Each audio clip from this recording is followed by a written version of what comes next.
बैठ जा भैया, बैठ जा। सामने जो खड़े हैं नौजवान साथीगण, बैठ जाइए। आज इस पवित्र भूमि पर चल रहे श्री पद्मावत सप्ताह को आज हमारे बहुत ही ज्ञानी और परम सम्मानित शास्त्री जी आदरणीय नरेश चेतन जी, ये बहुत ही विद्वान है और साथ में हमारे बहुत प्रिय भी हैं और समाजवादी पार्टी की नहीं कह सकते लेकिन सत्यवाद कहते हैं। और आप लोग लगातार भगवान की लीलाओं का वर्णन अपने मुखार से सुना रहे हैं। मैं आदरणीय शास्त्री जी का बहुत बहुत स्वागत और अभिनंदन करता हूं। साथ ही हमारे परीक्षित महाराज, यज्ञपति महाराज,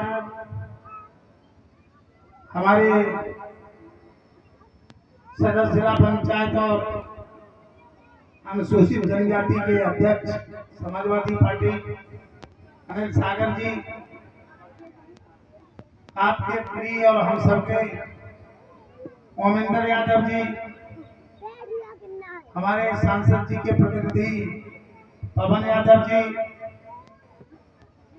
और सभी हमारे साथ में चल रहे सम्मानित साथीगण, यहाँ उपस्थित हमारे असंत समाज, हमारे बुजुर्ग, नौजवान साथी और हमारी माता बहन,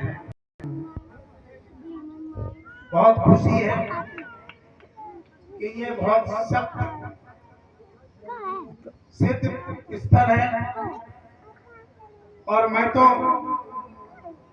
जब जवान भी नहीं हुआ था तब से हमेशा आश्रम पे बहुत रहे हैं और यहाँ मैंने बहुत समय बिताया है।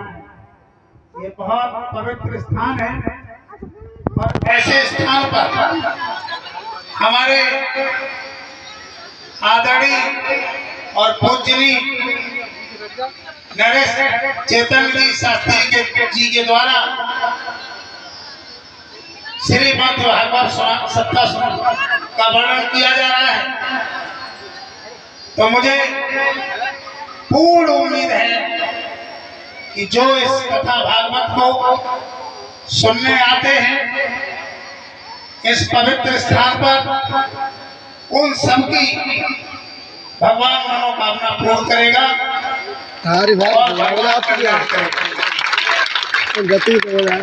देखिए, मुझे बहुत खुशी है कि जहां पर भाजपा वाले लोग कहते थे कि हम ही सनातनी हैं और जो भाजपा को वोट नहीं देता है वो सनातनी नहीं है, लेकिन हमारे पीटीए समाज के लोगों ने ये साबित कर दिया कि सच्चे सनातनी हम ही हैं और हम ही धर्म को आगे बढ़ा रहे हैं। दोस्तों, हमने देखा है और लगातार 3-4 महीने से ऐसा कोई गांव नहीं है, पीटीए समाज का ऐसा कोई गांव नहीं है जहां पर एक कथा भागवत तो हर जगह हुई है, किसी गांव में 3-3, 4-4 तक कथा भागवत हुई है। तो ये हमारे पीटीए समाज के लोग सदियों से ही धर्म की रक्षा करते रहे और आज भी सच्चे कोई धर्म का रक्षक है तो वो पीटीए समाज के लोग। जो लोग ठेकेदार बनते थे, जो लोग अपने को सनातनी कहते थे, वो सनातनी नहीं थे, वो लुटेरे थे। उन्होंने भगवान राम के मंदिर के नाम पर कितनी सालों से सिर्फ पूजा चंदा लाखों करोड़ों रुपया इकट्ठा कर लिया। और उसके बाद जब न्यायालय के आदेश से वहां पर मंदिर बना तो इन्होंने पूरा मंदिर अपने कब्जे में ले लिया। और सोचो, जहां करोड़ों रुपया चढ़ता था डेली, सोना चढ़ता था, चांदी चढ़ती थी, वो सारे के सारे ये बीजेपी वाले लूट गए। इनके पोल खोल गए कि ये धर्म के रक्षक नहीं है, ये धर्म के भक्षक है और ये धर्म की राजनीति करते हैं, धर्म से धर्म को लड़ाते हैं, भाई से भाई को लड़ाते हैं, जात से जात को लड़ाते हैं और तब ये वोट लेते हैं। इनसे सावधान रहने की जरूरत है। ये सारी इनकी कलई खुल चुकी है और इन्होंने अन्याय अत्याचार की तो पराकाष्ठा करा। आपने देखा है जो मुख्यमंत्री अपने पदों पे थे वो इनके विरोध थे, इन्होंने उनको जेल डलवाया। इतने नेता, जो नेता इनके विरोध में बोला, जो नेता ने इनकी खिलाफत की, उसको सीधा जेल का रास्ता इन्होंने दिखाया। उसी के शिकार हम भी हैं। हमने कौन सा गुनाह किया था, हमने कौन सा अन्याय किया था? हमने न कोई मुकदमा किया था, न हम पे कोई अन्याय हमने किया था, न उत्पीड़न किसी का किया था। और ये लाखापुर वाले लोग तो बचपन से जानते हैं। मैं ये कहना चाहता हूं कि केवल इनके खिलाफ हम अपनी आवाज उठाते थे, ये अन्याय अत्याचार करते थे तो उसका हम विरोध करते थे। यही केवल हमारा गुनाह था और इसलिए इन्होंने पूरा का पूरा, आप जानते हैं, सारी जमीन जायदाद कुछ नहीं छोड़ा, घर मकान कुछ नहीं छोड़ा। और विधायक जी 3.5 साल जेल में लौट डाल दिया था, 2.5 साल हम जेल में रहे। लोगों ने कहा कि अध्यक्ष जी बाहर जाओगे तो न घर है, न मकान है, न कुछ है, कहाँ रहोगे? और ये सही है कि 2 कुर्सी डालने को भी हमारे पास जगह नहीं है। आप सब जाते हैं तो कहाँ बैठते हैं? तो घर में थोड़ी बैठते जाते हैं। तो ये लोग कहा लोगों ने कि कहाँ जाओगे से और जलेसर तक और पटियाली से और राधे दोनों जिलों का घरों की हमारे पास कोई कमी नहीं। जहां चाहेंगे वहां रुकेंगे और वहां हमारी बहन बेटियां खाना बना के खिलाएंगी और वहां रहेंगे। ये तो हमारा घर है, ये लाखापुर और ये मंदिर। या तो हम कितने रहे बताओ? अगर हम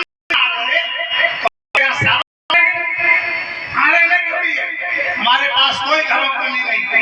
घरों की कमी उसके पास होती है जिसका जनता में विश्वास खत्म हो जाता है। जमीन और जायदाद खड़ी है, ये बैठी है, यही जमीन जायदाद है और यही हमने कमाया। मैं केवल इतना कहना चाहता हूँ, देखिए वैसे मेरे लिए भाषण के लिए कुछ बचा नहीं। हमारे आदरणीय शास्त्री जी ने आपको सब कुछ अपने गाने में भी सुना दिया, इसलिए मेरे पास कुछ नहीं, केवल हम तो लिख पीट रहे। तो मैं एक बात और जरूर कहना चाहता हूँ कि देखो, अब ये संदेश पहुंचना चाहिए। पीडीए समाज को एक छतरी के नीचे आना ही पड़ेगा, तभी ये देश बचेगा, तभी संविधान बचेगा और तभी लोकतंत्र बचेगा। आप समझ रहे हैं, जब लोकतंत्र बचा है, न संविधान है और न कोई न्याय है। इस समय जो अन्याय और अत्याचार हो रहा है वो लोगों से देखा भी नहीं जा रहा। इन्होंने क्या किया? आप समझो, समाजवादी पार्टी जब सरकार थी कभी खाद की कोई दिक्कत नहीं हुई। आज क्या है? आज ये आपको खाद शुरू होंगे और हमारे भाई किसान खाद लेने जाएंगे डीएपी लाइन लगाएंगे लंबी लंबी, और जब नहीं मिलेगी तो पुलिस लाठियां और मारेगी। ये है इनकी सरकार में। यूरिया का कोई रेट नहीं, डीजल और पेट्रोल 10 रुपए बढ़ा दिए 3 दिन के अंदर, गैस आपको मिल नहीं रही। ऐसी सरकार को उतारना ही जन कल्याणकारी होगा। हमारे इस पवित्र पंडाल में, और आपको बताऊं, ये जो व्यास गद्दी है, इस व्यास गद्दी पर यहाँ 7 दिन कथा और भागवत का आयोजन होता है, और 7 दिन तक इस व्यास गद्दी में भगवान का वास होता है। और जब शास्त्री जी वहां से माननीय अखिलेश यादव जी को